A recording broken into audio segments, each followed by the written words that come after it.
নমস্কার বন্ধুরা, আপনারা দেখছেন সরকারি সংবাদ ইউটিউব চ্যানেল। পেট্রোল ডিজেল রান্নার গ্যাস দাম বাড়ার পাশাপাশি এবার আলুর দাম বাড়তে চলেছে, ফলে গরিব মানুষরা আরও বিপদে পড়তে চলেছে। তো আসুন বন্ধুরা, আপনাদের জানিয়ে দেই বর্তমানে আলুর দাম কত টাকা বাড়লো, এরই সাথে প্রতি কেজি আলুর দাম আজকে কত টাকা বাড়লো। বিস্তারিত জানতে অবশ্যই ভিডিওটি সম্পূর্ণ দেখবেন। আর এরকম প্রতিদিন গুরুত্বপূর্ণ খবর সবার আগে জানতে অবশ্যই বন্ধুরা এই ভিডিওর নিচে থাকা লাইক বাটনটিতে ক্লিক করে পাশে থাকা সাবস্ক্রাইব বাটনটি ক্লিক করে বেল আইকনটি অল করে রাখবেন। প্রতিকূল আবহাওয়া ও বেশি খরচের কারণে আলুর দাম আরও বাড়তে চলেছে। বন্ধুরা, প্রতিকূল আবহাওয়ার কারণে এবছর আলুর ফলন কম হয়, যার ফলে আলুর দাম বাড়তে চলেছে এবছর। পাশাপাশি বেশি টাকা দিয়ে হিম করে রাখছে আলু ব্যবসায়ীরা।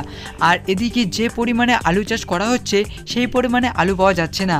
কৃষকরা জানিয়ে দিয়েছে এবছর ফলনে খুবই ক্ষতি হয়েছে, যার ফলে প্রতি বছরের তুলনায় এবছর ফলন অনেক কম। বাঁকুড়া কৃষি দপ্তর থেকে জানিয়ে দেওয়া হয়েছে যে চলতি সিজনে 53,000 হেক্টর জমিতে আলু চাষ করা হয়, যা গত বছরের তুলনায় 10% কম।